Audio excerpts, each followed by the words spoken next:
Hello, and thank you for joining me today. I'm your host, Gal Swisa Cohen, and on today's episode of the Israeli Bond on hmTv, my special guest, Itay Cohen, will join me for a conversation about growing up in Kfar Saba, a liberal city neighboring many Arab towns before and after October 7th. So I want to just introduce you in a minute. So Itay is a Shinshin on the Randy Wolba-Malinsky Center for Israel delegation of C. Jacobson JCC.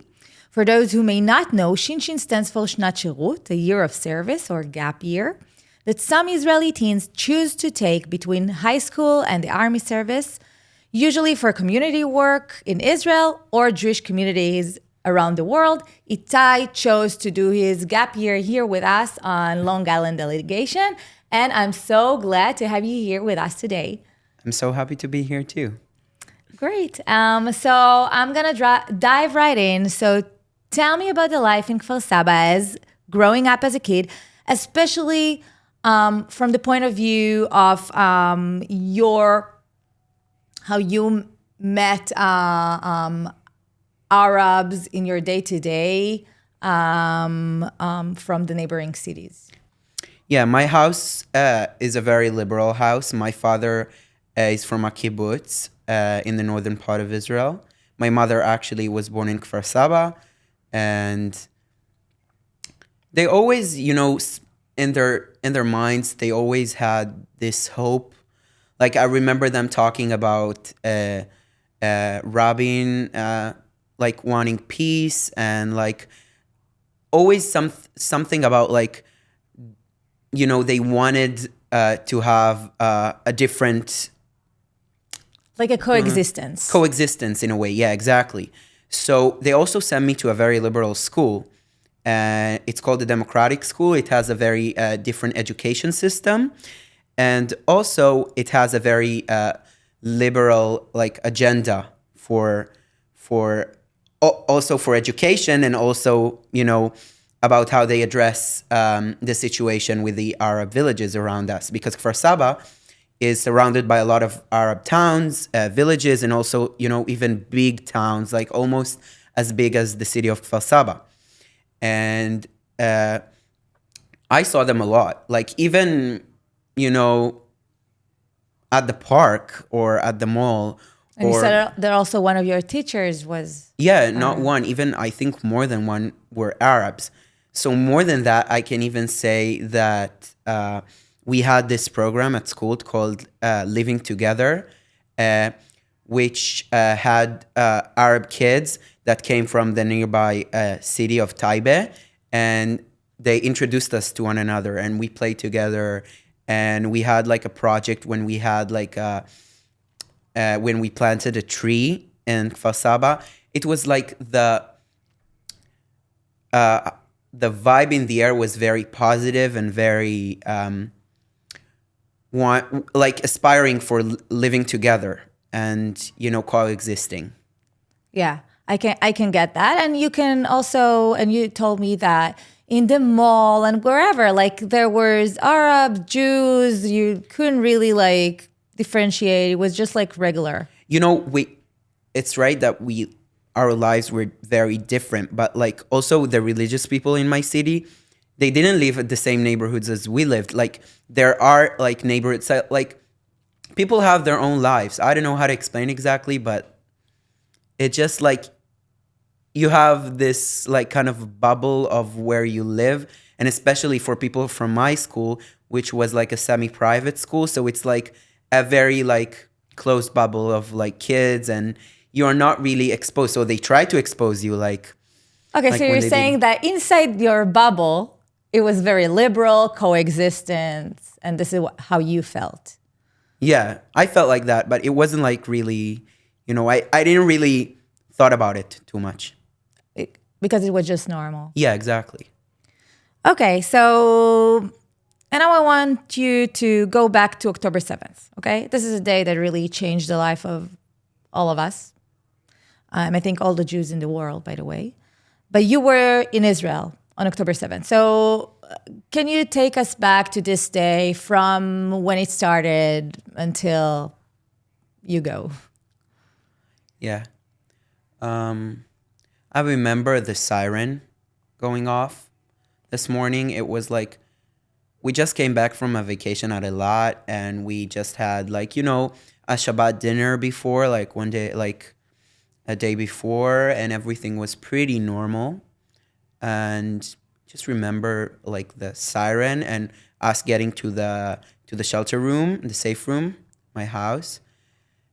And like it was at first I was like, I'm not sure, it's like maybe it's not a real siren, because sometimes the siren gets off, like, and then when we understood it's a real siren and everything is like we need to go, like, and we need to stay there. How long from you first heard the siren until you need to go to the shelter? We have 1 minute and 30 seconds, but like the shelter room is really close to our, it's like inside It's the like house. easy going. Easy going, yes. Okay. So we just got into the room, we locked the room, and then we waited. And it was like, okay. We didn't think about like something special happening, or like it happens from time to time. Yes, not like in the Gaza envelope where it happens a lot. When Kfar Saba, we know like how siren sounds, and we know that we need to go to the shelter room. It's not a big deal. So we just like, after, I don't know, 10 minutes that we were inside, we opened back the door, and I said like, okay, maybe there is something, but I don't know, I'll go to bed. And yes, I remember actually hearing rumors before from like maybe my father's friends, or like our close people that were like related to the army, but it wasn't like a very vague picture. So it was a vague picture. What do you mean before? On October 7th or before? Before, one day before. And like Before October 7th, you had rumors of what? of like there is some tents there, like in Gaza. Really? Yeah, Wow. but people were not sure what is that, like what's going on. So Okay. even the morning we said like, okay, maybe like they're angry or something is going on, but we were like, okay. And then I went back to bed, and I said, okay, that's like Shabbat, that's my like day off. And also it was the last day of the Sukkot vacation, so I was like, tomorrow I have school. Like I was 100% sure that life will keep on going normal. So I'm just going back to school tomorrow. So I'll get some rest. And And when did you realize that it's not normal? I remember like the moment that I woke up was, I think, 12 p.m. Oh, so from 6 to 12, you went back to bed, normal, Yeah. sleeping peacefully. Okay. Yeah, I was like, maybe something happens, but it's not a big deal, right? Like people were not sure what's going on back then, like at that hour. So then I'm waking up, and I remember this picture of like the TV is turned on, and pictures from the Nova Festival, and like people running. And then I remember asking my parents what's going on. It felt like something crazy is going on. Like What did they tell you? They said that there is a war, and they said that horrible things are going on. And what did you felt at this moment? I just felt like it's not like a reality. It felt like, I don't know, like the end of the world in a way. Like it was crazy. I was like, I don't know how to explain that feeling, but it just, I know about people like living in the Gaza envelope. I don't have like close family there, but I heard from a friend of mine that have relative in the Gaza envelope, that they're locked in a safe room, and that Arab people are shooting like at their Like terrorists. Yeah, terrorists. Yes, exactly.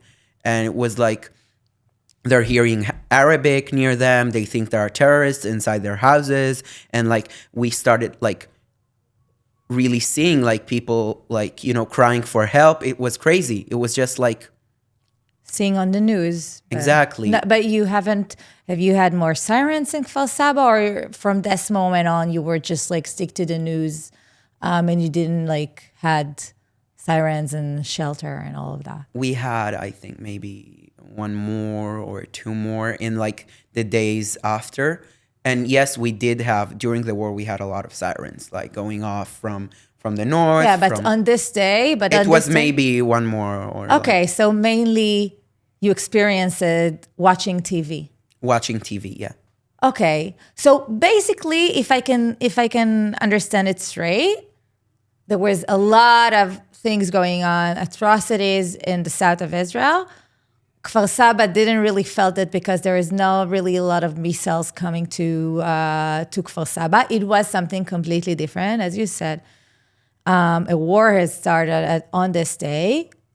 But what happened right after? Have you went back to school the day after? No, school was shut down for like almost, I think, 1 month or maybe more than that.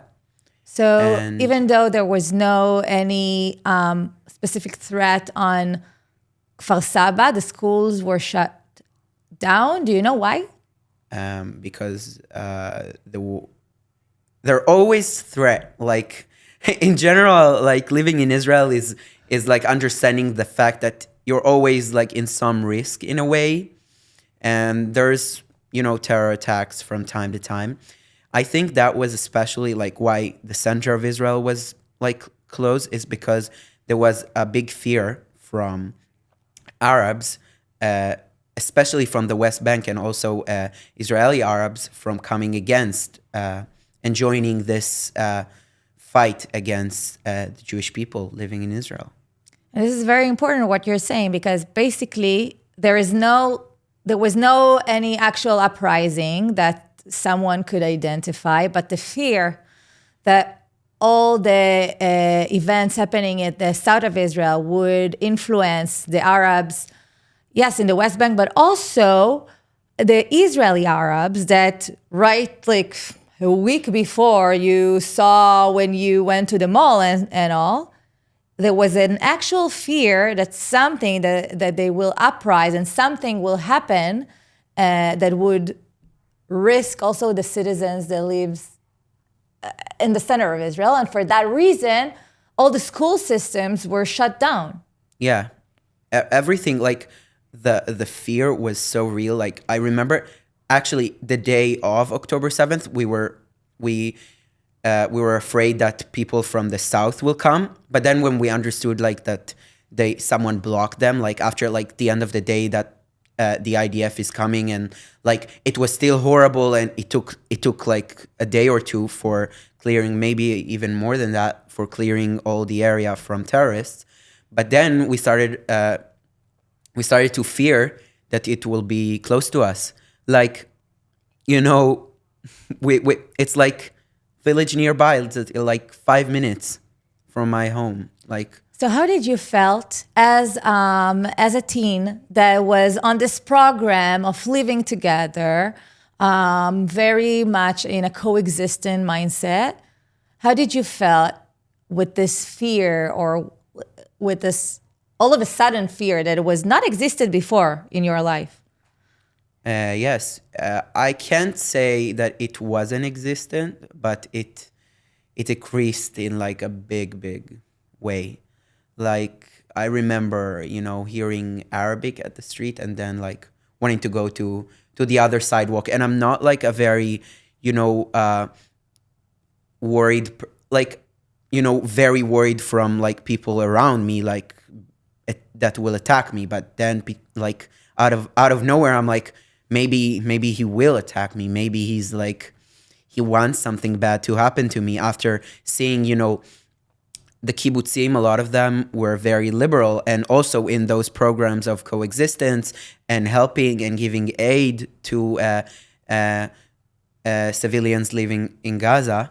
So, and then they were attacked at October 7th, and it was like on October 7th, it was a brutal attack. So now what's going to be here for us, for people who are liberal, who wants to have a coexisting life with them? And it was just like something has broke in your trust. Maybe. Yeah, it shattered everything. It shattered everything that we thought before. And like from pretty liberal mindset, it just became more worried and more worried for the future, worried from those interactions. Even though I can say that my father before the war, he almost every week he went to do grocery store shopping at Tira, which is the closest village to us, and it's an Arab village, and then he stopped for a while after October 7th, and then I think like after 6 months he told us like, I want to go to do shopping at Tira. Oh, and how did you felt? I told him, no way, you're going. Like, it's You were afraid. yes. I was like, no, you're not going there. And then he said, no, I want to, like, the groceries in Tira are cheaper. Like, Israelis are about like, each shekel matters. So we was like, yeah, it was also, you know what? It was Shabbat also. And during Shabbat, most of the grocery stores in Kfar Saba are closed, even though it's a very secular city, but it's like, Yeah, it's a very typical thing for Israeli cities. So he was willing to take the risk. Did he felt that is a risk on his mind? I don't know what to say. You know what? Actually, I told him like, take your gun. After the war, before the war, he didn't have a gun, but because he served in a combat unit in the army, he had the opportunity after the war, and of course, with all that happened, and getting the gun license and having a gun. So in a way, also something in his mindset was changed, because before he was in a combat unit in the army, but before October 7, he even didn't thought of having a gun because it wasn't something that he really felt that he needs. But after October 7, he realized that maybe he will need to self-defend himself. Yeah. And he did do a license on a gun. Yes. And he purchased a gun, if I get it correctly. So if I understand from you, he was still fearing, and he knew it's kind of a risk. Yes, he knew it, but maybe his perspective is more, I think, still very liberal, but it changed. Of course it changed, because it can't not affect like what's going on in your mind after seeing those things going on. And I can say that we had distant relatives, but like my aunt was in touch with them before, so they're called the Kutz family. And I don't know if you know their story, but they were slaughtered, all 5 of them, in their own house. So we had those stories in the back of our minds. And so after you have like someone that you know so closely, so for sure something changed in your life. And we have this saying kabdo v'chashdeu, which is like give him respect, but also you need to be suspicious. Exactly. So I think this is what you're describing here. And I want to park this topic, and I want to ask you. So right after October 7, you said that the schools were shut down. What did you do if you didn't have school?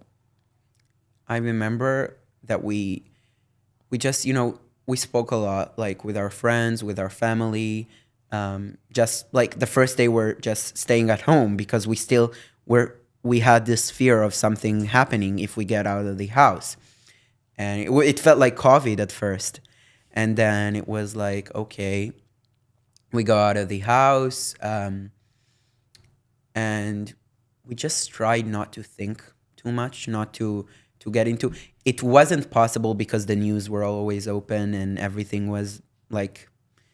But what kept you busy? What kept me busy, going on a run, like circling the house, like outside. Yeah. I live in a building, so. You also told me that you volunteered. Yes, right, of course. It was so obvious that someone, like, I remember like the third day after, then we could get out of our houses, and we said, okay, we need to do something about it. So my scouts group just organized like a donation collection center, and I came every day, of course, to pack meals, to pack things, and we also gave money, of course. It was like everyone came together. We knew that we have to do something that we can. We tried not to think about it, but we tried to help like as best as we can. Like, I remember that being here and watching the news, the horrible news from Israel, but also watching all this like people of Israel coming together and organizing all this like initiatives to donate money, to donate stuff, to even like making food for soldiers or for people who are displaced. It was so heartwarming. And I wonder how it made you feel at those moments. Actually, it made me feel like that we have the most amazing people in the world. Like, made me feel so proud. Like, all my cousins, of course, that fought in combat units. I have a lot of cousins, and they all, of course, enlisted to the reserve, and like everyone came together also for them. Like, I remember, like the fifth day of the war, my father and I drove like things that my cousin needed for his, even just food and also like things from home. Like we picked up some clothes that he had at home that he needed, and To his like, base. to his base, exactly. So it was like everything felt so like unreal, but it also felt, it's hard to say that, but it felt like I'm proud. Like after all that happened, like I'm proud of who are we, like of our people, of like us helping each other and us being there for one another. And yes. So I'm so glad to hear that. It's so optimistic message. And I wonder if today, what's your feeling now going back to, so right now you're in Long Island, but basically your parents are still in Kfar Saba. And I wonder now, after, we're talking 2 years after the war, two and something, the war is currently, we're on a ceasefire. And how do you feel today when going to Kfar Saba, walking in Kfar Saba? How do you feel today in terms of the coexistence and also in terms of everything that happened? Actually, I feel it started to change like after time had passed. Even I remember that my father and mother, they took an Arab lady to work for us, to clean our house. Like After October 7th. after October 7th, it took like, it was maybe 1 year and a half after, but Like your cleaning lady is Arab, is yes, Israeli Arab. Israeli Arab. And like the trust began and also I started working in an ice cream shop that had Arab workers along Israeli workers. So it started like, it synced in even before that we have to live together, but it's also, the worries are still there. I don't know how to explain exactly, but it just like, we know that this is our life reality. We know that we are equal rights citizens. Like, we have this tension always, but we started, gaining back some trust in a way of like being safe in our own country. And it's so important that you said that. And yes, it's complex, and it's complex to live in Israel. It's a complex country, but we love it as it is. Yes. And thank you so much for sharing your story. This is a very interesting story, and this is the whole point of this podcast, basically, to bring those stories, those like the regular Israeli stories, and how you as a teen experience October 7th and the war. And it was really fascinating to hear that. So thank you for that. Thank you so much.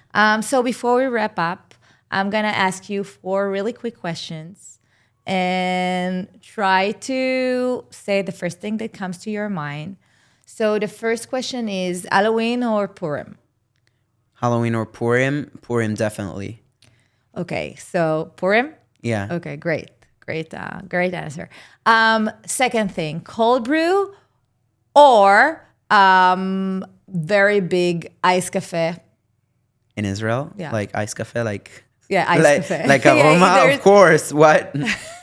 But I don't like the cold brew. If I drink coffee here, it's like iced Americano. But yeah.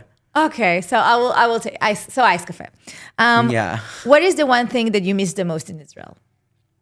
My family, of course. Yeah, you're right. And what is the one thing that Israelis should learn from Americans? Wow, that's a good question.